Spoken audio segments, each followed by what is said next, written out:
Hey, it's Kate with Yoga Healer, and a couple weeks ago I published a video and a blog post. I think we also put it out on the Yoga Health Coaching as a podcast on overweight vatas, people with a vata constitution from Ayurveda, that philosophy that understands constitutions elementally, and everyone has a constitution. And what happens when you're lighter, air, ether, that's a vata constitution. When you have a lighter constitution, but you're carrying a lot of excess body weight, so when you're an overweight vata.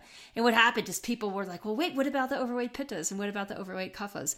And so that's what brings us to today of really what to do if you are an overweight pitta, and how to work skillfully. For those of you who are yoga health coaches or wellness practitioners or yoga teachers, and you're working with people that are more pitta or you have someone that's more pitta in nature, and how to help them adjust. Now, I want to explain a little bit about pitta, and then I'm just going to dive right in with advice. The thing about pitta and pitta body type people is pitta is fire, right? It's fire first off, and it's water second. And it's so much more fire than water. It's like if you look at someone's eyes and you see the light coming through their eyes, that's the fire of pitta. And if you see that watery membrane that surrounds the eye, that is the water that surrounds the heat of fire in order to keep it biologically in balance in our physiology. So people that have more fire in their constitution than they do earth or air or ether, people that are naturally intense, right? If they're carrying too much weight, the reasons behind that have a lot to do with their fiery nature itself. So let's talk a little bit about the metaphysical component of being a fiery person. Pitta people are attracted to transformation. They're natural visionaries. They see how the world could be different, and they work to make the difference that they see come to light, come to fruition. So they tend to move full throttle towards putting a vision into action, which is awesome. On the physiological level, they tend to have really strong digestion, and they have a very strong appetite. They tend to be quick burners, high metabolizers. They often have quick elimination as well. Typical pitta constitution will not have issues with elimination. Of course, there are exceptions to the rule. I'm actually one of those exceptions to the rule, so I get it. In general, pitta types have a more mesomorphic muscle to bone structure. They, for instance, like a mesomorphic will not be like really bony on the outside. That's more of an ectomorph. And people that are pretty squishy when you give them a hug, that's more of an endomorph. So ectomorphs are more vata and endomorphs are more kapha. So pittas are right in the middle. They tend to be more lithe. They tend to have an easy time gaining weight and an easy time losing weight. They usually can do what they set their minds to do, and their minds tend to be sharp and focused, and they naturally have a hierarchy of decision making, which gives them an edge on making things happen. They can change their minds on a dime given new information. They're not changing their minds in a flighty way. They get more information and they're like, oh, there's a better way. That's what I'm doing now. It's a very typical pitta type response. And out of balance, what happens in their mind is that creates a very critical, frustrated, self-reflected or outwardly reflected firestorm, right? And so when you have a blazing fire of sort of a judgmental, critical nature, you can burn up your relationships. Just ask me. I can tell you loads about that. So if we look at what's happening in a typical pitta type prakruti, which means a pitta type constitution, with excess body weight, to me, it's a pretty simple equation. The person is used to being able to digest a ton of food and just bam, transform it. The name of the game of pitta is transformation. So their bodies are naturally, when these people are young, they're naturally like high metabolizers, right? They can naturally turn food into energy or food into waste or food into tissue very quickly. But the thing about the body and aging is that the body is becoming more and more efficient as it ages. That's the name of the game of dynamic aging is physiological efficiency. So the body needs less and less fuel to make the same amount of transformation happen over time. And that ratio, like that equation keeps going as life goes on. So a pitta in their teen years can eat anything I mean, really, like they can eat like 5 meals a day and not put on a pound. In their 20s, all of a sudden they start to notice like, oh, I can't eat quite as much, right? In their 30s, by then, they tend to have some extra flesh on them if they've kept up with the eating, right? In their 40s, 50s, 60s, 70s, as it keeps going, what's happening is the digestive fire is becoming actually less intense because the body needs less fuel. The body simply is becoming more and more and more efficient. But often what happens is that this is such an interesting component, what we call identity evolution in the Body Thrive course. And we work a lot with this. We also work with it on a career level with the yoga health coaches. Identity evolution is when you can actually morph your identity, right? So you can go from who you were, be like, yeah, that's who I was. When I was in my 20s, I could eat this and this and this and this and burn it. But now I'm in my 40s and all my body really needs is this and this. So while I used to be a big eater, I'm no longer a big eater. I actually am just an appropriate eater based on my body type. And that's a really big deal to actually just allow that to happen in modern society, because often pittas are super stressed, right? They're high achievers. So they bite off often more than they can chew. And they're going after this, and they're going after that, and they're going after the other thing. And food becomes a way of pacifying their intensity, right? So they're naturally like very intense. They're naturally very like going for the goal. That's the definition of a Pitta mind type, is they're going to go for it. And they're going to literally bite off more than they can chew. And if they don't basically adjust for their changing digestion and their body's evolving efficiency by not biting off more than they can chew at mealtime, they basically are eating emotionally for their level of intensity. Now, the other thing, what happens with pittas is they crave foods that have intensity. And the foods that have intensity are, well, there's beverages as well. So caffeine and alcohol both have an intensity for the liver, right? The liver's actually, there's a reason alcohol is called fire water. And caffeine has a natural like heat-related toxin. If you sweat after you have like a shot or two of espresso, you know exactly what I mean by that.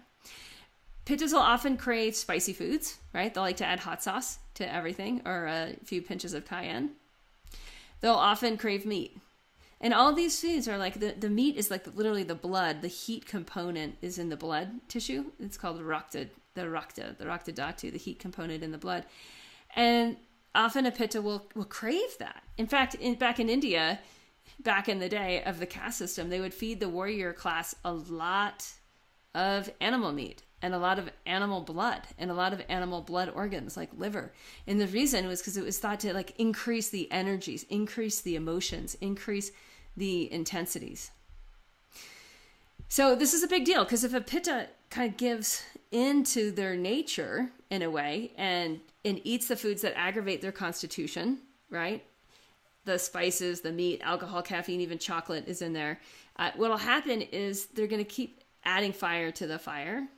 If they don't learn how to calm their mind, how to cool their mind with practices like yoga, meditation, quiet walking, journaling, reflections, gratitude practices, then their mind is going to increase in heat. And then they'll emotionally eat to basically, there's so much heat inside. They're feeding what they think is feeding their digestive fire. It's really not.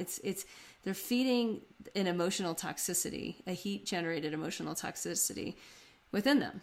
And what'll happen over time with this is like, yeah, they'll have excess body weight, right? But they'll also have a level of self-criticism, right? Which can lead to hatred. That's kind of a strong word, but there it is. Liver weakness, ulcers, skin issues. All these are really typical. A lot of inflammation, right? Even inflammation in joint tissue for pittas is related to this lack of attuning to their own constitution. So what is a pitta to do? Again, first of all, just realizing that you may have been able to eat a horse when you were in your teens or in your 20s, but your physiology is getting more and more efficient, and that is something to celebrate. To have that shift in identity evolution, going from someone that's like, hey, I used to be able to eat more food than anyone else at the table, right? Like that was me. I'm a big eater. To, wow, isn't it totally super groovy that I can thrive on less each year, that my body's increasing in efficiency? So that's number one. That's just called like reckoning day, or coming to terms with your physiology, with your reality. Now, number two is attune to the mind. If you have a Pitta type body and you also have a Pitta type mind, you want to learn how to cool your mind, how to give a lot of space element or ether element to your mind. And that's like even little simple things like looking outside at the clouds or the sky or the trees, and just letting your gaze rest and letting your thoughts pass, right? And so letting go of that sharp ekagrata, or one-pointed focus, letting go of the focus. And then taking some time to just sit at the beginning of the day, at the end of the day. And for many Pittas, it'll help to actually take a moment before they lift their fork to just diffuse, to simply settle down. So Pitta is fire. It rises up. Just to take a moment to settle down and to take a breath and to feel like, especially before meals, like how much do I want right now? Right? How much is optimal right now? What is optimal right now? So to add these little breaks of spaciousness in the meditation practice at the beginning of the day or the end of the day, to have that meditation practice be a very diffusive practice as opposed to a focused practice. Pittas don't need to improve their concentration. They don't need to like gaze at a candle light without blinking, which is a really good way to develop Pitta. It's not a good way to settle Pitta, but just simply a practice like sitting and allowing everything to be as it is, without getting involved, without problem solving. You'll see that Pitta's capacity to digest thoughts, to digest problems and transform them, that's their MO. That's their modus operandi.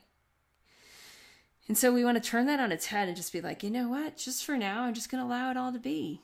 I'm not going to problem solve. Very effective way to begin the day. Very effective way to end the day. And all this does is it starts to diffuse the heat buildup in the entire system. And as that happens, you'll just notice like your cravings for the heat intensity will also diffuse. You won't want quite as much caffeine. You won't want hot sauce with every single meal. You won't want alcohol quite as much. You'll start to notice the relationship more between what you really want, how you really want to feel. And how you really might want to feel is cool, calm, reflective. It's a very watery word, reflective, right? We need water to see our own reflection. And in that, there's a deeper insight. There's a slowing down, but there's a deeper process happening. So as we're aging and our physiology is becoming much more efficient, we're getting more out of less. The same thing is true of a reflective Pitta as they age on the mind zone, that in the mental plane, they'll also be able to do so much more with so much less. And that becomes a lot of the name of the game for Pittas. So if we're overweight, the other thing of seeing what's going on here is the body is weighing down. It's getting more water and earth element. It's weighing itself down to deal with the intensity. So wouldn't you rather deal with the intensity head on, right? And just actually look at like, hey, can I lessen the intensity? Can I lessen my generation of intensity, of sharpness, of focus, of stress? Can I actually invest my attention into that which is detoxifying, that which is soothing, that which is grounding, that which is softening? So the other main components for Pitta in terms of foods and in terms of eating, I mean, for everyone, always first and foremost, eat seasonally. Eating seasonally, you don't have to follow a special diet. Just follow what's in season. It'll naturally adjust to your body type and to what's going on. Often Pittas that are overweight will be ingesting the majority of their calories at the end of the day. And so just simply switching that, having the bigger meal in the middle of the day, having dinner, but having dinner be done by 6 p.m., which if you are not used to that, like that can be a huge life-changing, identity-evolving kind of habit change.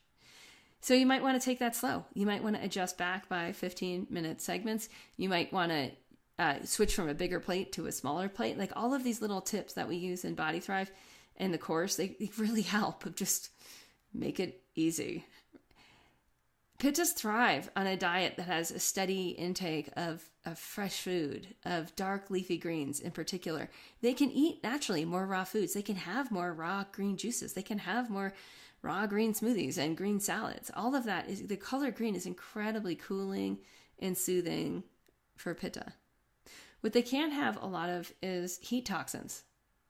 All right, and that's pretty easy to navigate in the world of food if you're eating whole foods.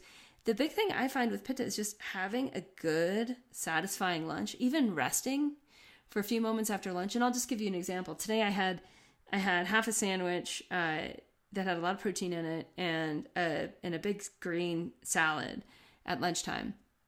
And I sat down outside without my computer, without any distraction, just me and outsideness.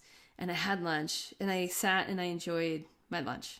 And that's all I did at lunch, was just sit and eat and enjoy. And then after lunch, I felt like, do I want to take a 5-minute nap or do I want to do something kind of fun? I thought, I want to go visit a neighbor. And I usually, my old pattern would be like work, and just, stretch the limits of the day, pack in as much as I possibly could. So I thought, no, I want to check in on my neighbors. So I walked next door, now that I live in the neighborhood, and I checked in with my neighbors, with Miranda and Brooks. And it was so sweet, and it was so deeply fulfilling, right? And these words of like how relationships become deeply fulfilling, how just gazing at the clouds, enjoying the breeze on my skin, how that's deeply fulfilling, that starts to take the place of eating too much food for my body to digest. So I chit-chat with my neighbors for 15 minutes, I come back, and I'm ready to work. I'm ready to put in the kind of focus and effort and attention in the afternoon. I'm completely fueled. I know my dinner will be a lighter meal. It'll be a salad-based meal. We're still in warm weather here. And that'll be that for food. It won't be this super big deal. A balanced Pitta becomes so much less attached to food. Their cravings detoxify. And if you haven't detoxed, then you really should. Like it's such a simple way to reset your metabolism twice a year in alignment with how your body wants to operate. Not how much food your mind wants your body to digest, but how much does your body actually want to be digesting in this phase of your life with whatever you've got going on. And we need that. We need to reset our cravings. Pittas in particular need to detox heat toxins regularly, whether those heat toxins are generated by food, by alcohol, or by stress. It's just a very simple way for a Pitta to become balanced on an annual cycle is simply by doing 2 detoxes a year. If you're a Pitta constitution and you're overweight and you're not detoxing twice a year, like open your calendar right now and just schedule in a week in either September and October or a week in March, April, or May and do a detox. If you need instruction on it, go to yogidetox.com. I offer live courses twice a year and you can always get into the replay of the course. But the point is to simply to do it and to build that into your identity evolution. Like, hey, I'm someone who optimizes my physiology, optimizes my mind, optimizes my projects, optimizes what I can get done in my life, right? Optimizes my experience here on planet Earth by simply doing a reset twice a year, checking in and optimizing my choices in alignment with what my physiology really wants, optimizing my habits. So I hope this has been helpful. Again, quick recap. Pittas need to smarten up by eating less as they get older. They need to identity evolve into what their physiology needs.